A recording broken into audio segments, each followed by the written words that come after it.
Right. Hello, everyone. We've hit the top of the hour. Welcome to the Digital Pound Foundation's live webinar on what a digital pound is really useful for. We're going to take a high-level view and work down into some detail to really explore how this can be of practical use.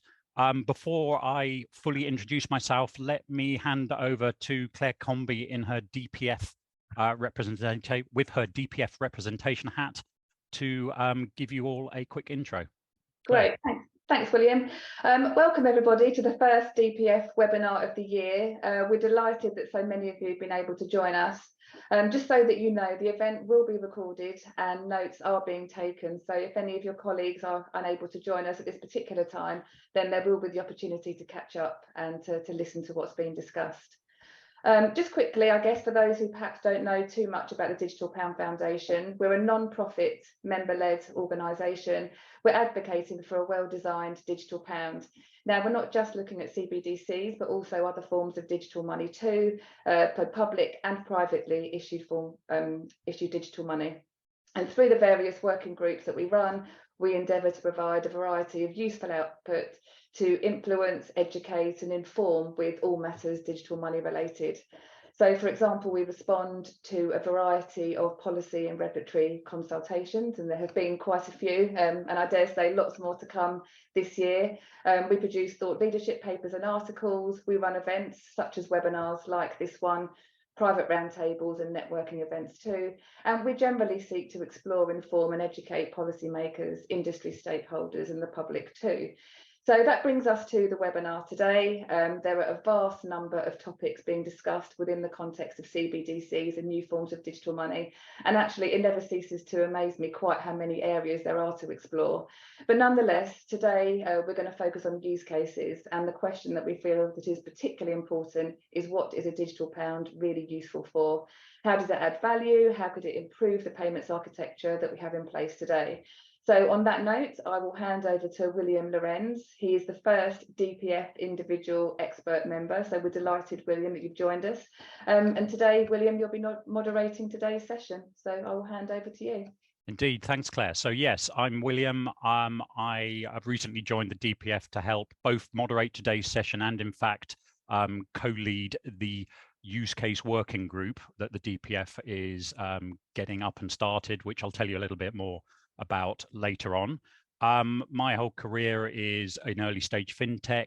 I currently work for an outfit called Dapio in the PayFat card acquiring space as well, and mentor a range of fintechs across the DeFi, TradFi, etc. space.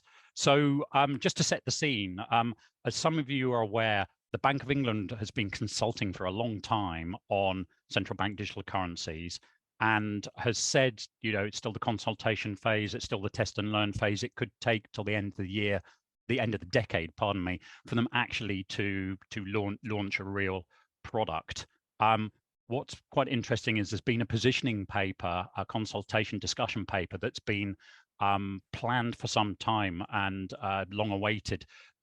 The grapevine tells me that is on the cusp of actually being released as a joint effort with Her Majesty's Treasury. So we really should be expecting that to be published soon.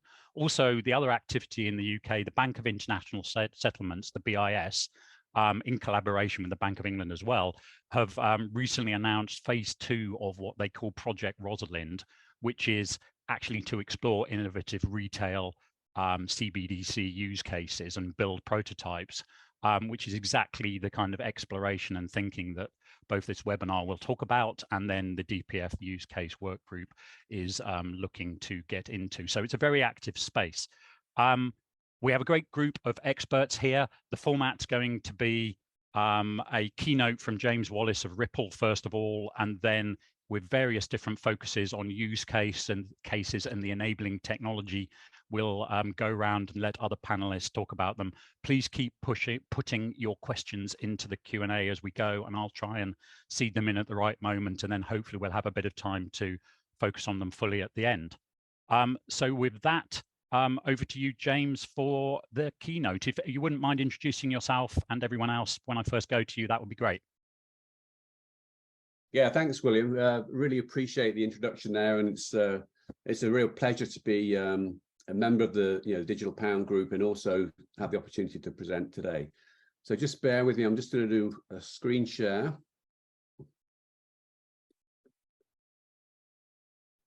Okay, yeah, hopefully I've got that. You'll see that. Yeah. So yeah, just a quick introduction to myself. James Wallis. I'm British, but I've been living in the US for 20 years. I've been involved in payments, fintech, for 25 plus years, and involved in blockchain and crypto since 2015. So Ripple, for those of you that don't know, Ripple is a 10-year-old company based in San Francisco. We're global, with offices in London, actually overlooking the Bank of England, which is kind of nice. Sydney, Dubai, New York, etc. Like about a dozen locations now. We are most well known for the Ripple Net, which is a cross-border payments network, which we operate in over 70 countries globally for moving remittances and other forms of cross-border payments. So let's jump in now. So this discussion is really focused on the UK. Me and my team of about 30 people really focus globally, but we're going to keep this discussion sort of a bit more focused on the UK, the digital pound, and I think a little more focused on the retail side. So I'm going to jump in at this point. Quickly, money and innovation, just to set the scene, then focus in on the digital pound, and then talk about some specific use cases. Then hopefully this sort of tees up the conversation for the panel to come a little bit later. So this chart is kind of an interesting one. If you go left to right, you see the sort of timeline of different mechanisms that have been used for exchanging value as the world has developed. As you go left to right, each of those have become a bit more usable, a bit more opening to more different use cases and more innovation. And underlying all of this is really trust, right? In that people value the particular medium of exchange, and they know that they're going to receive what is required.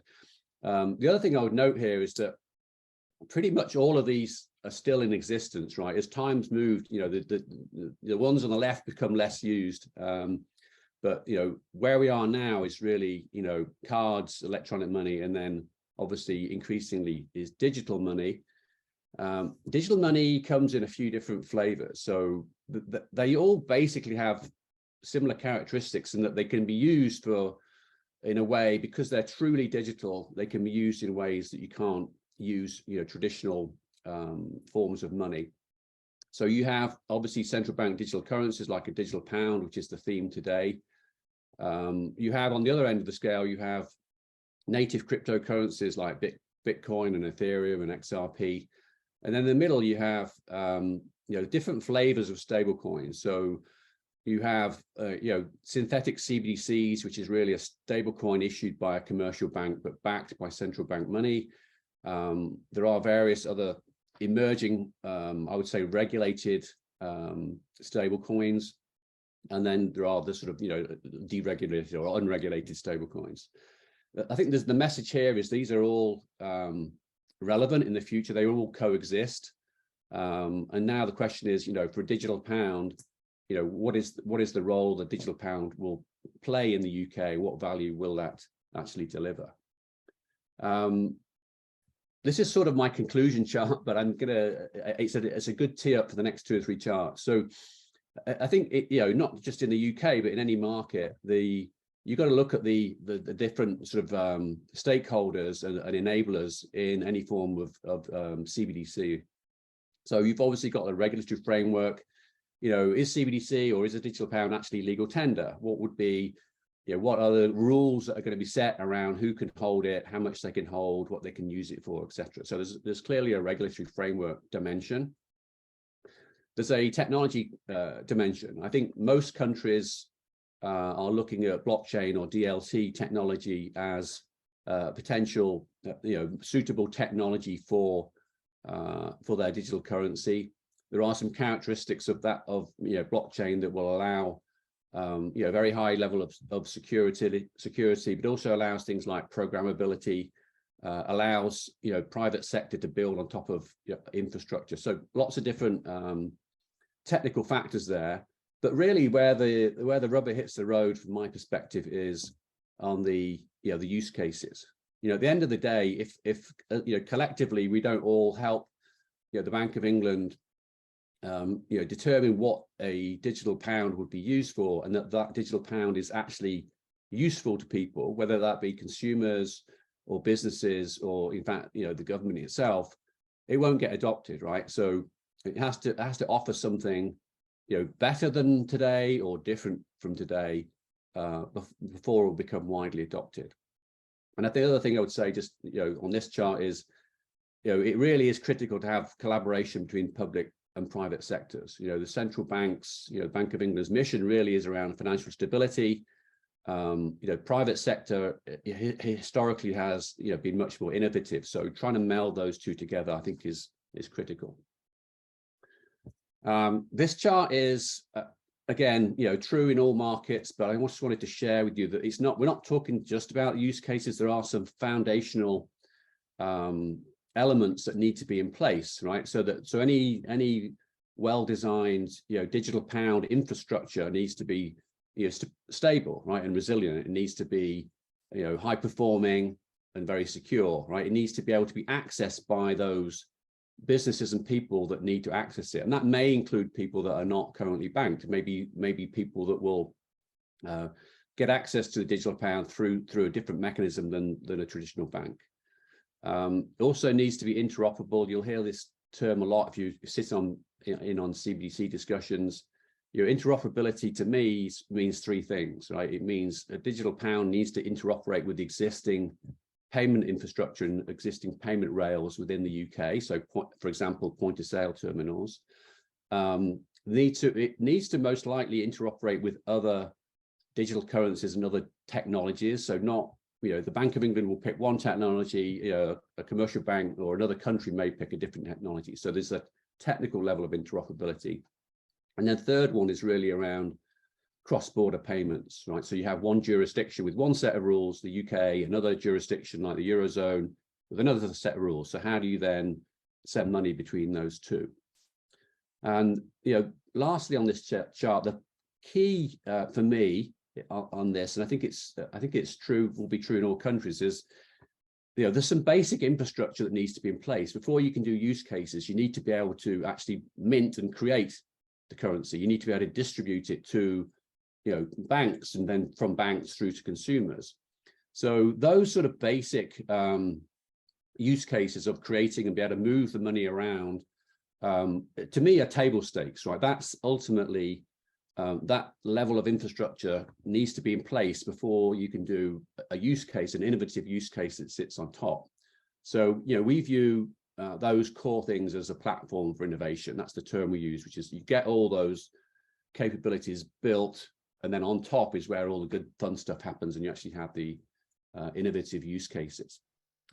So with that, let's jump into some use cases. This chart, I'm not going to talk to any of the use cases.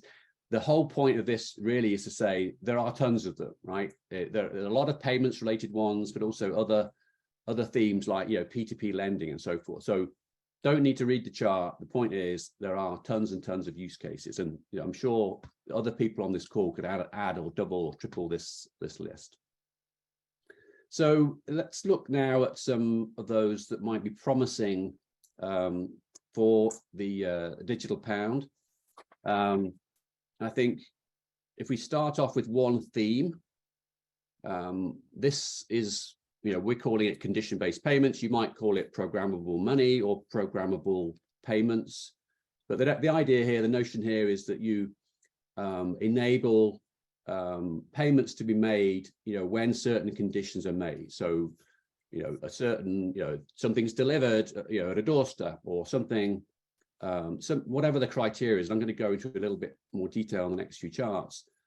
That will allow the payment to be made, right? So that is a very efficient, sort of automation, if you like, compared to the way things happen today. It enables instant settlement.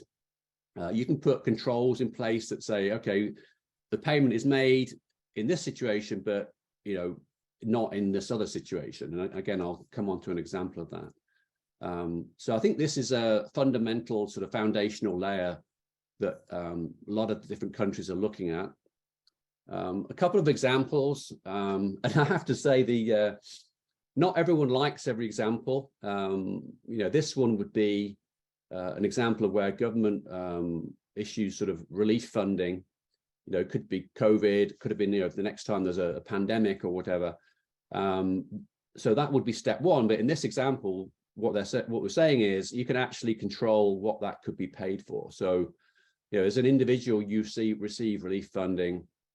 You go and go to the supermarket and you want to buy some food. That's okay. That's an approved use of the funding. But you go to the gambling, the bookies, and you want to make a bet. That is not allowed, right? So you can determine what the money can be and cannot be used for.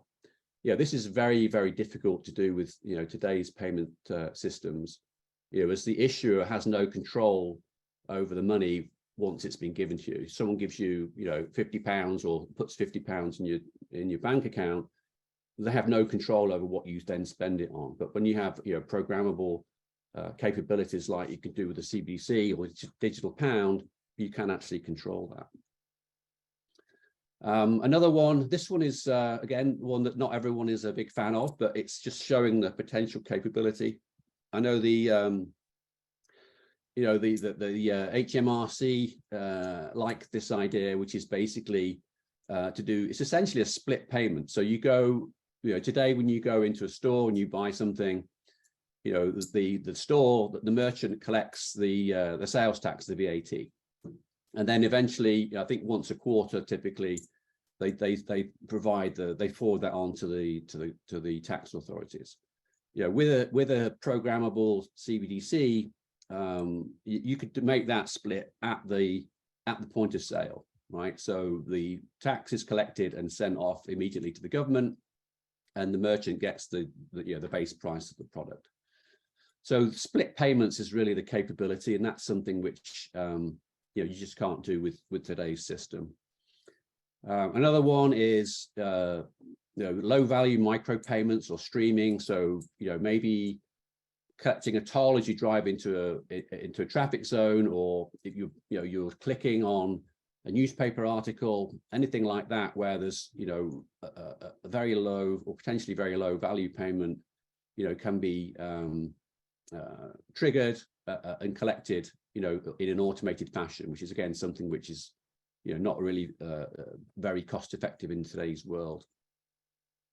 Last one I'm going to talk about, because I want to hear what the panel have to say, is cross-border payments. This has obviously been around for years. Maybe it's a little bit more of an interesting topic now with Brexit and trade, new trade partners developing around the world. But this, it's still a very inefficient approach. Now, obviously, we believe from the Ripple's perspective, with our Ripple net, we've solved that in certain markets. But with digital currency, I think you can go one step further. You can do these payments in a few different flavors. One is through an intermediary, which is really a bit more like the existing sort of correspondent model. But also, you could go through a digital exchange, which would automate the FX, in a very cost-effective way. So those are just some examples out of as I showed you, the long list before. Just to wrap up here, all of these three elements I'm showing on this chart, they need to happen, right? You need to have the basic infrastructure in place, this platform for innovation, as I was just calling it. And you need to have the use cases, right? And the use cases are not unique necessarily to digital pound. Stablecoins could be used in some of these use cases, but I think there are many where digital pound will have a role to play. I mean, how long? That's the big question. And William, I'm sure you'll be asking the panelists about that. So I'll stop at that point. Hopefully that was a helpful, quick, high-level view around some of the dynamics at play here. And with that, William, thank you. I'll hand it back to you. Thanks, James, for a great primer and high-level setting the scene from such an important company in the industry. What we're going to do now is talk in turn to various of our panelists about their kind of specialist areas. And we're deliberately going to go both at the kind of use case level and the technology enabling level. So we're going to start at the use case side. And Claire, coming to you, I think you were going to tell us more about the kind of how these technologies allow innovation around smaller payments and the fact that that transaction can be much more than just a payment itself. So would you like to give us a bit on that? Thanks, William. Just a short introduction. Again, I am wearing two hats today. So my name is Claire Comby. I'm Chief Risk Officer at Billon and also co-founder of our new venture, One Step Financial. And as William mentioned, I'm also the Operations and Governance Lead at the Digital Pound Foundation, hence the introduction at the beginning of today's session. So I'll start by telling you a bit about One Step Financial, and you'll see why this discussion on use cases for new forms of digital money is very important for us. At One Step Financial, we design payment platforms that simplify complex corporate mass payouts through the use of a DLT Cash e-money platform. And in terms of use cases, our focus is on incentives, refunds and payments to contingent workers. So essentially those clunky payments that are expensive and operationally burdensome to process. Also with missed opportunities actually to engage with the recipients and workers too. And we see real opportunities for digital money to solve these challenges, and we'll talk about the specifics of those use cases in a bit more detail later on. But the overarching basis of our solutions and where we see real value in digital money is that a transaction is more than just a payment. The payment itself is actually the easy part. It's the data gathering before and after the transaction that creates the headache and operational costs. And this is where new forms of digital money, including DLT Cash solutions, can have a real impact. There are so many steps involved in making a simple payment: data gathering, validation of task, validation of the recipient, their bank details, and then exception and error handling. And there is an opportunity to simplify these operational steps through the alignment of data and money on one platform. And that's what we're really excited about. We're talking about programmable payments or condition-based payments, as described by James earlier. And organisations can benefit from this through cost savings, enhanced engagement with the payment recipient, and the recipient can benefit as well. So they can be paid more quickly, even instantly. And with the enhanced engagement, they have a better all-round experience with the company. Perhaps now I'll move on to a bit more about the migrant worker space, which is of particular interest to us. Would now be a good time, William, for me to go? Yep.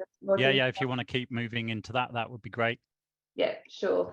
Okay, so if we think about employment agencies, they need to be able to fill roles from a pool of reliable and loyal workers, and the workers want to be paid. And using a DLT cash-based platform, there are lots of benefits to both the agency and the individual. So starting with task-driven instant payments for the workers. The workers are provided with a task. When it's completed, that task can be validated and the worker can then receive instant payment for that work. Now, I'm sure you can imagine for migrant workers who, arrive in a new country, they need to start earning money. That instant payment is really, really important to them. And using a blockchain-based infrastructure, payments can be made to an e-wallet. A full bank account isn't required. So again, there's a financial inclusion element around simplified onboarding and really enabling that efficiency for both the organisation and the individual themselves. And this then means better engagement and loyalty for the employment agency, and they can really build a relationship with the worker, with the individual, by engaging directly with them. And for an organisation such as ours, and actually for the agency, it creates an opportunity to develop an ecosystem built around the payments platform and e-wallet capabilities. So once the DLT cash has been received and is held on the e-wallet, it can then be spent, withdrawn at ATMs or used to pay bills, and the redemption process is frictionless. So it's a really simple, effective, cost-effective way for migrant workers to be paid. And perhaps I'll pause there in terms of that being kind of the initial use case that I thought would be of interest today. Yeah, great. Thank you, Claire, very much. There's a lot of questions coming in, and I'm trying to figure out how to kind of group these together. I'm going to slightly change the running order, and Andrew, come to you next, if you don't mind, before Chris after that. Andrew, there's a lot of kind of questions around programmability. What makes a CBDC unique?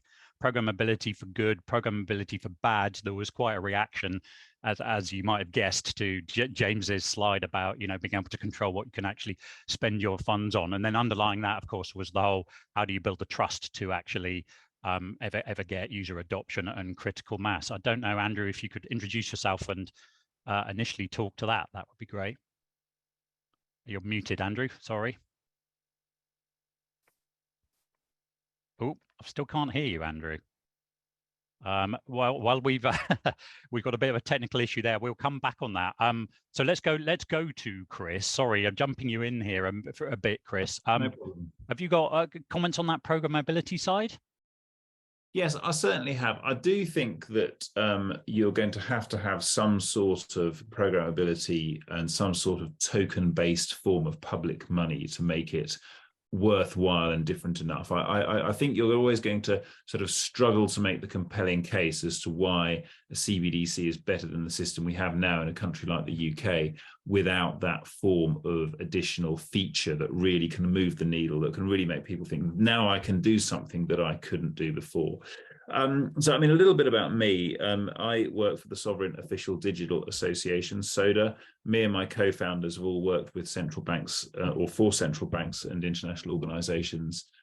We've got many years of experience. And at the moment, we are sort of delivering use case solutions to sort of 3 or 4 central banks or other public institutions which have a need for what I describe as public money. And public money is anything that's a pound or a dollar or anything like that. So not a cryptocurrency, but also not e-money, which you might use on Google Pay or your Android wallet or something like that, or Apple Pay.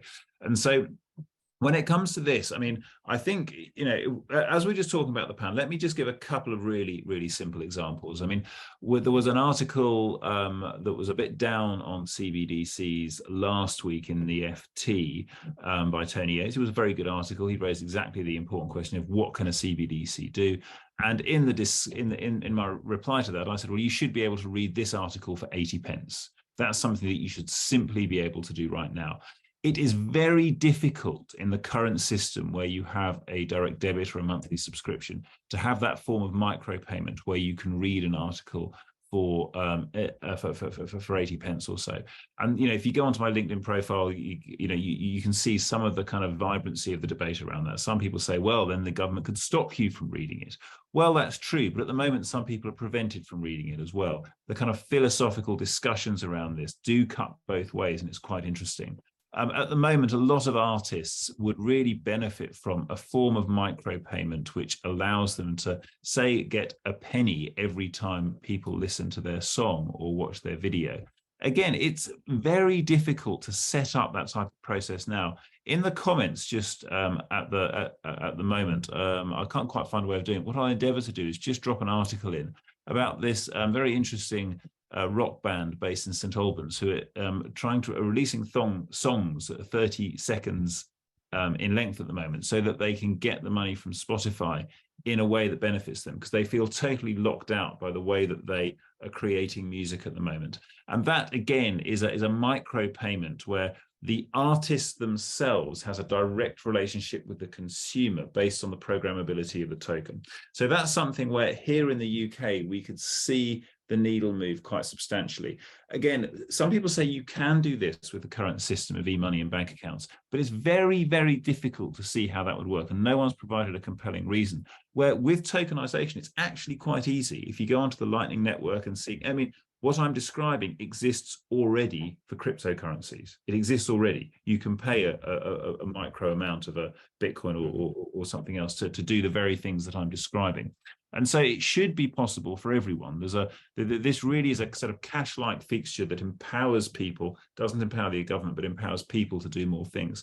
I mean, there are certainly others as well. The machine-to-machine learning side of things is very interesting because, again, this gives the opportunity for the consumer to have a direct relationship with the supplier, which allows them to only pay what they're using. So when I turn that light on behind me, if an API is built onto the token so that the energy company only charges me when I've got the light on and then stop charging me when I've turned the light off, there's an enormous amount of efficiency that can be gained there.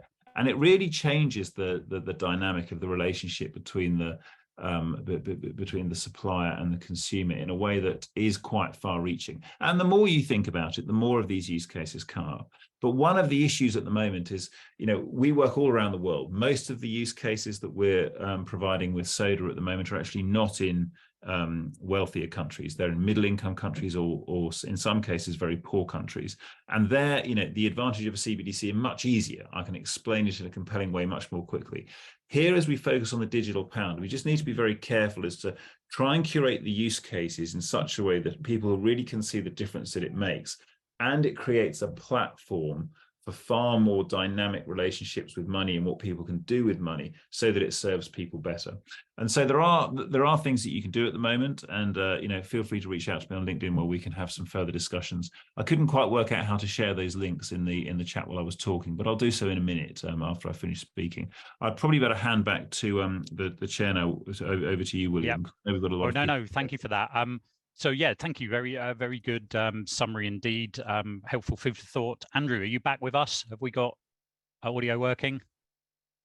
No. Oh dear. I'm sorry. We're still not hearing you on the microphone side. So I'm going to move sideways, I think, and instead, basically, I think I'm going to ask a kind of wider panel question. So this is for anybody. Let's ask that programmability question. There's a lot, as I said, when I tried to go to Andrew earlier, around programmability for good, programmability for bad, trust, etc. Maybe James, if I could ask you, hit on you first for this one, a bit free form here, but how are you seeing that in the work you're doing, and how does society kind of balance the pros and cons? Sorry, I just didn't catch the very first part. Just ask if you don't mind. On programmability for good and programmability for bad. Yeah, I think this really, there's two elements here. One is the capabilities that you have with the digital currency, to program either the currency and or payments. But it's going to come down to policy. It's going to come down to the government and the central banks as to what they allow and what they don't allow. Generally, I would say 90% of the conversations that I'm having around the world is more on the programmability for good, right? It's not looking at, forcing payments in certain ways, saying what you can and cannot do, not restricting the civil rights of the individuals. There's certainly, I think there was a question in the chat around, government surveillance. I mean, that's not necessarily linked to programmability, but whilst I've got the mic here, I think that's another area it's going to come down to policy, right? You can design these currencies, with a lot of different variables, and particularly a central bank issued currency, right, needs to be beholden to the citizens of the country, right? So, and at the end of the day, right, the government is voted in by the citizens. So it would be, trying to force things on the consumers is a bad idea. It goes back to Chris's point. I mean, it's new business models. This is what we can give with this sort of technology.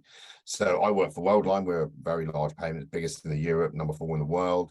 And in the UK, you buy a train ticket. That's us, right? So we do 12 billion a year. Something we have done for years and years and years. New business models are coming in the form of mass mobility as a service. So buses, trains, taxis, scooters, bikes. Actually, the programmability part of it is the bit that makes it another way of delivering a service. I want to be able to say to my daughter, yes, you can use the voice scooters at night, but at 10 o'clock, I'm going to switch them off because it's my choice, because that programmability has never been happened before. And, the ability to settle money is absolutely key, and we can do it in a traditional method. We've been doing it for years. It's what we do in rail. You buy a train ticket, we're giving it to the different train operators for Network Rail, the RDG, the safety board. They all get a little slice, but actually suddenly we get to the stage where you can do it in much smaller increments, which gives you the ability to do different models. We've also just been successful in winning the pilot for ECB for offline payments. So suddenly, again, different model. How do you do this with tokenization without the internet? And actually, a CBDC, is it CBDC or is it just a brand currency? I mean, I don't think people should care. And if people are worrying about it, we're not doing our job right. We should just be, people should be thinking, great, it's cheaper. It's a different way of delivering the same service they've got, but in a more efficient and more cunning way, should we say. And I think, you know, there's lots of use cases. I love Chris's use case about media as well. I mean, my favorite one of this is the BBC, one of the greatest brands on this planet, I think, sadly being leapfrogged by, you know, the likes of, you know, we all know the big players and streamers out there. But actually, CBDC, you could go to the government and say, right, we're going to sell the BBC's content, best back catalogue in the world, let alone, you know, anywhere in the world. You'd have to change the law. You have to change the way that they deliver it globally. But they could do that now with this technology. So you pull the iPlayer out in any country in the world, watch the news for, as you say, 5p or 10p, Doctor Who, whatever it might be, for a little bit more. But you can have those little tiny micro payments. And the benefit for, say, the BBC at the same time is you get to verify the content, which is a double whammy. You get a new service that is you can sell globally.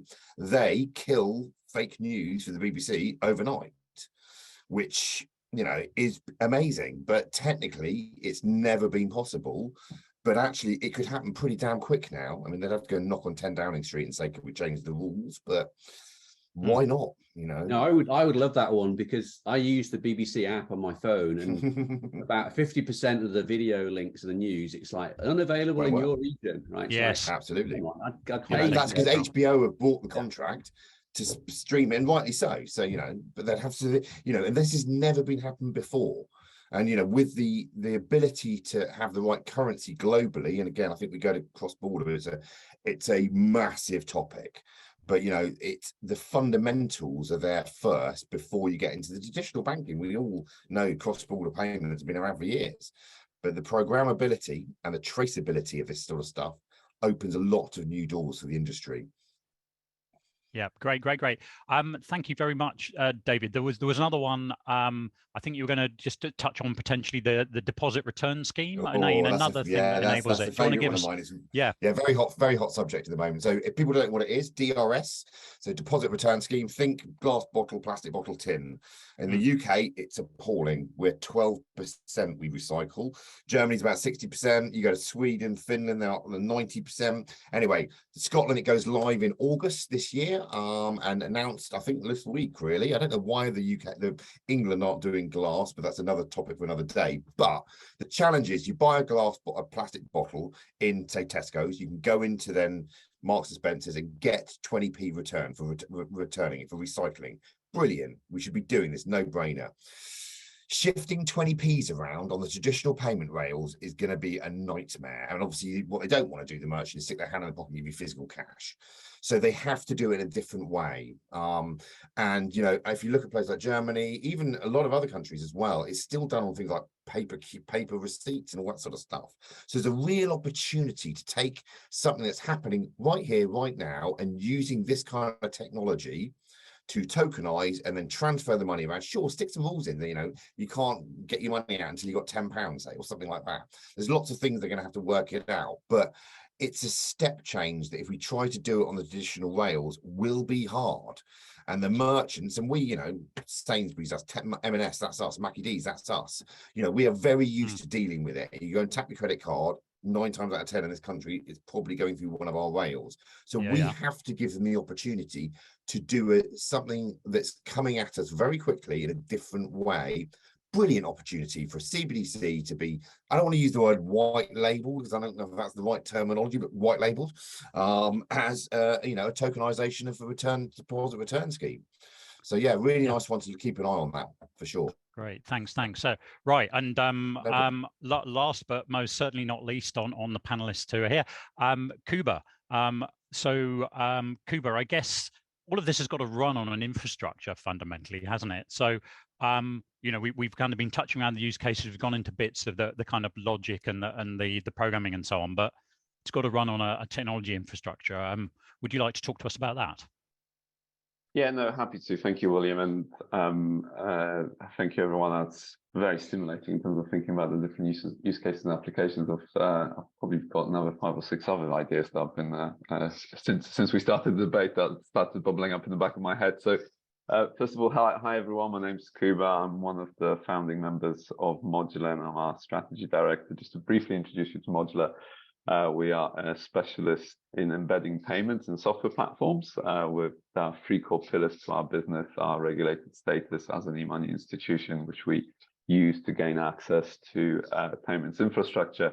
And in the context of UK, we benefit from a direct access at Bank of England with access to clearing and settlement through the Central Bank. And we use and operate those payment services within our own technology platform, which is built API first to enable us to deeply embed that within different use cases and applications. And today, we process on an annualized basis at over 250 million transactions per month and over £100 billion worth of settlement. So we're very much in that infrastructure ecosystem space where what we provide is access to the tools to build and enable innovation. And our interest in this space has certainly started to accelerate quite rapidly, because I think, to James's point, what has certainly started to happen very recently, and there's certainly been a build of momentum, is the three topics of regulatory frameworks and regulatory change and regulatory interest, the debates about how you could enable an infrastructure that would power central digital currencies, and then the debate around use cases. They're all starting to rapidly accelerate and speed up. And that provides a really fertile ground to really start thinking and solving for some of these really complicated challenges, where it really starts to feel from within the market that it's no longer a question of if digital currencies will be introduced across the world, but a more question of when.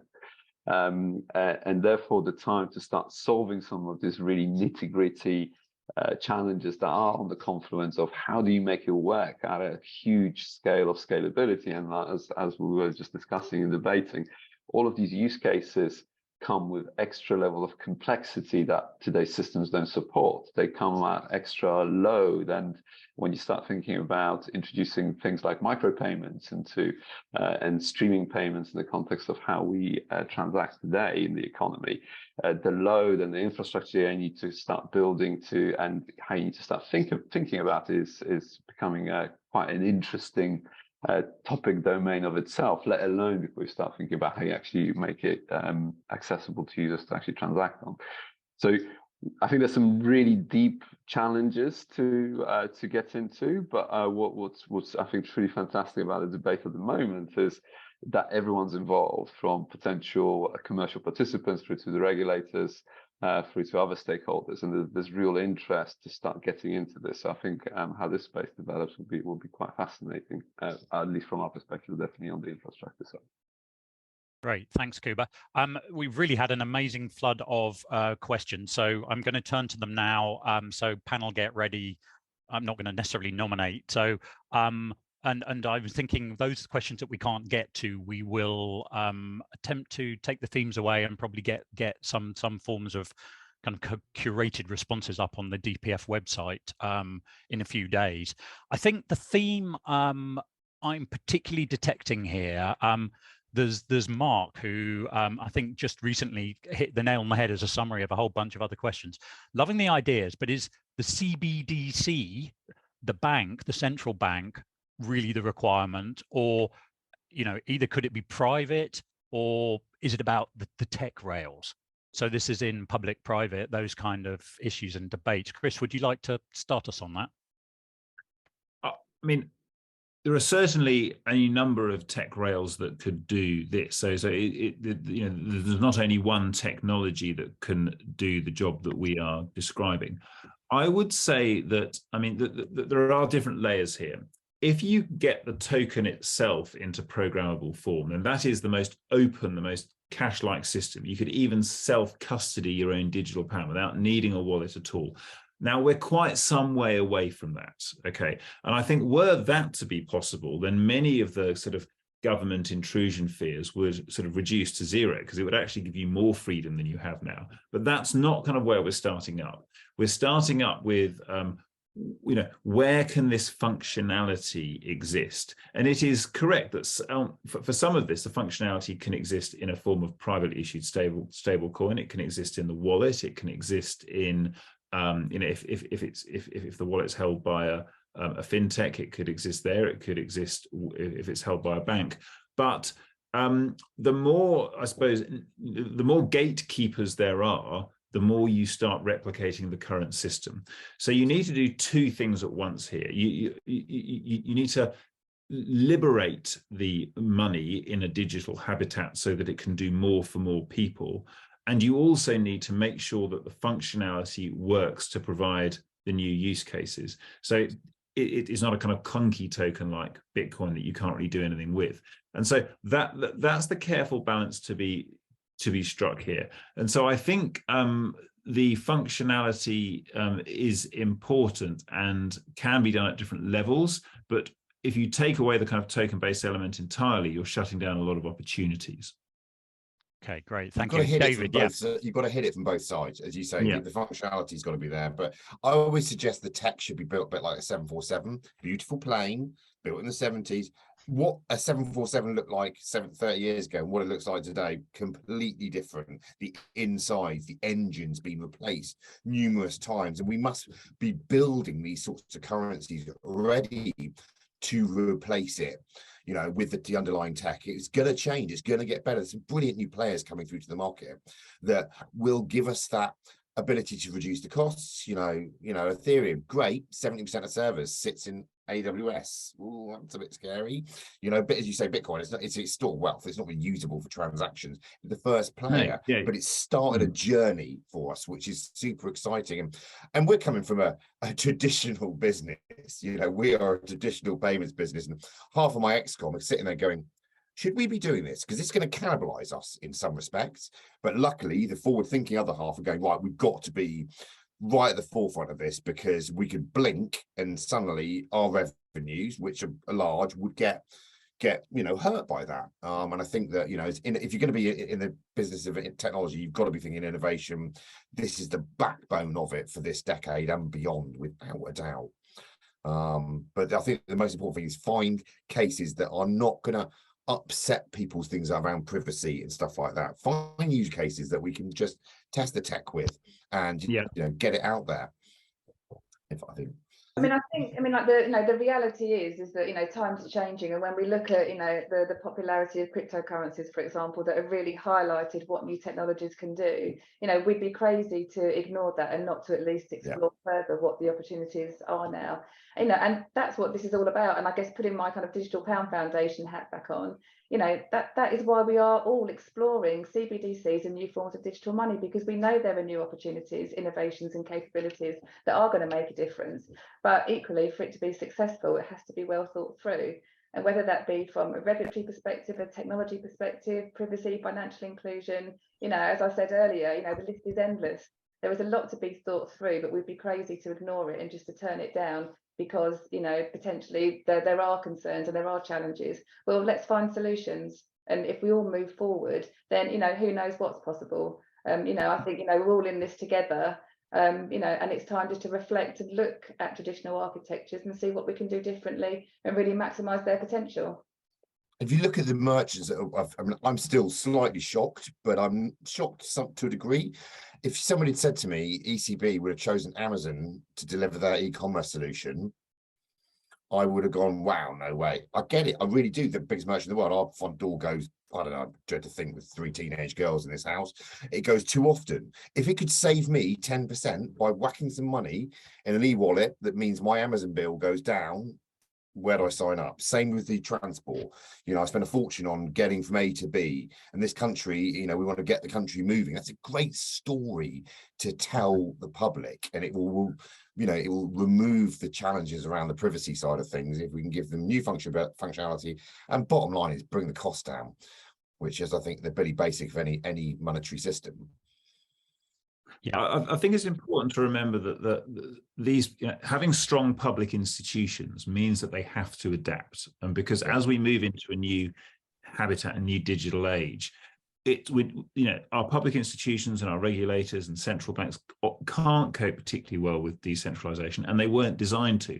So I don't really see this as I actually see this as a way of making sure that the institutions, the rules, the freedom of the press, freedom of speech, freedom to spend your money as you wish, bringing those values into a new habitat. Because if we don't, then it won't take much for Amazon or for a train company to launch their own currency or to simply use private currencies. And then you have even less power and less freedom in the public realm than you currently do. So you're actually future-proofing not just the currency, but future-proofing the value. So it's actually the opposite. I see this stage, the opposite from what people say it is.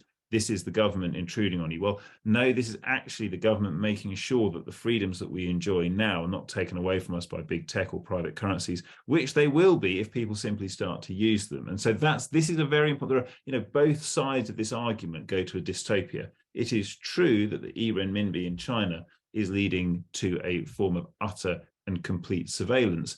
But the removal of institutions that guarantee our freedom as well and getting them replaced with other private actors also, it leads us to a different dystopia. And so this is very important that we have robust and strong institutions that can cope with this form of tokenized value, which is coming.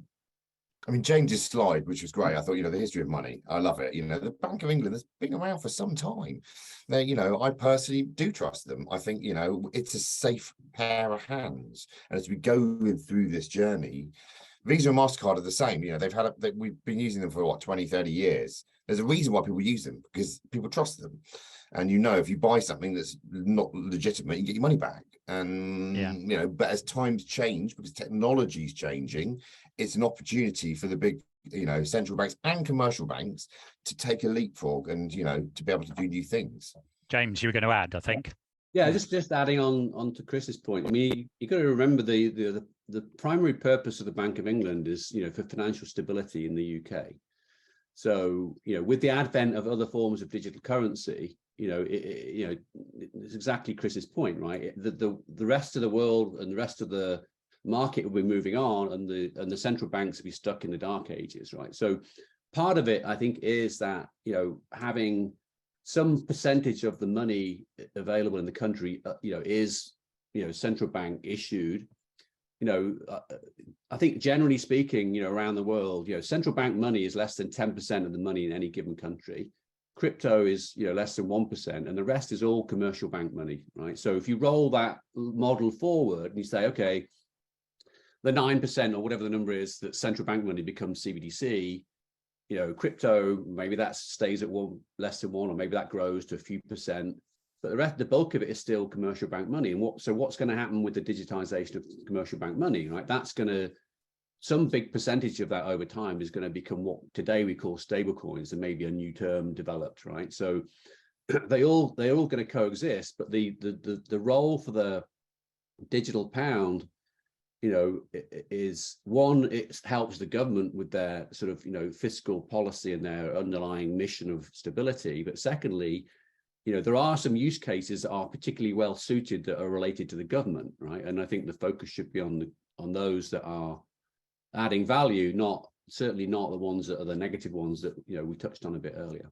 Okay, great. I'm going to spring this on the panelists.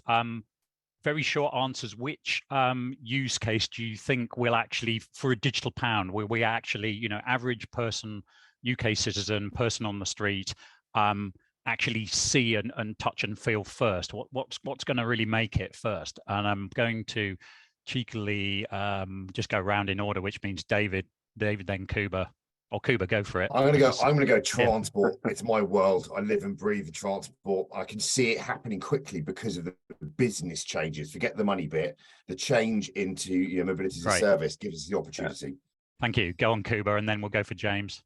I'm going to hedge slightly, but I do think something that allows users to build trust without needing to spend a lot. So some form of micropayment transaction that they can easily reconcile with the ability to do the need to experiment, but with something that they don't feel exposed by utilizing it. So something in that space, whether that's transport, micropayments for subscriptions, not sure, but I think that's probably the low-hanging fruit in my mind.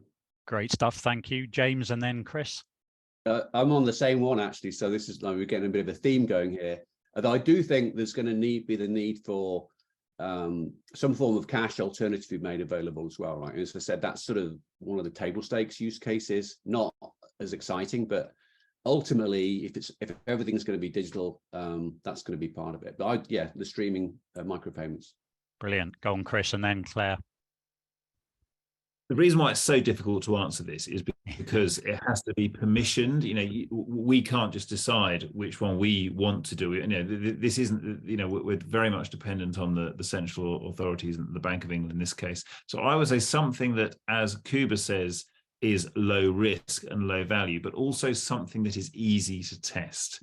And so, yes, it could be transport, it could be a penny for a YouTube video or a BBC app, something like that, something that is easy to test, linked to the government, and low risk, low political risk of testing as well. Right. So it's something in that space, but it's very difficult to tell. It's not like we're crypto innovators where we can just come up with a new form of technology. More constraint. That's going to work. We're totally constrained on the policy. Cool. And Claire, are you in the same theme or different? Yeah, no, I would tend to agree on the micropayment side. I mean, I have to admit, whenever I look into this, all I see is opportunity. And so your question around, you know, what's going to happen first is really quite interesting. I don't really know the answer, you know, whether I have a strong enough opinion on that. But certainly I see the opportunity for mass payouts generally, whether that be corporate mass payouts or even government grant disbursements, charity aid disbursements and all things like that, where payments aren't necessarily easy to make in terms of making sure the beneficiary is the true beneficiary, validating the reason for the payment. I think there's a whole host to be done around that, and which direction it's going to go in, I don't know, but that seems to me as being something that is relatively straightforward and applicable in so many different situations. Brilliant. Okay, well, look, I need to wrap up now. We're coming to the end of our time together. So thank you to everyone on the panel. Very useful, you know, trigger lots of thoughts, conversation. There's been tons of questions and even some debate I can see going on between people in the Q&A. So which is superb. So we will, as I said, try and collate and get some get some better kind of answers to those that we missed back to you. The other thing is this webinar will be up on video recording, will be made available, you know, some transcript and some content. So look out on all the usual DPF channels. And last not least, I need to remind everybody that the DPF has got a use case working group with experts like these going into great depth over the next few months. So if you're interested in that, interested in becoming a DPF member, do reach out to one of the DPF representatives. If you can't find them, just find me on LinkedIn and I'll join the dots as well. So thank you everybody for your time. Thanks again to the panel, and have a good rest of your morning, afternoon or evening, depending where you are around the world. Thank you and bye. Thank you very much, William and the team. Thank you all. Cheers. Thanks. Thanks everyone. Great moderation. Thanks. Bye. Thank you, everyone.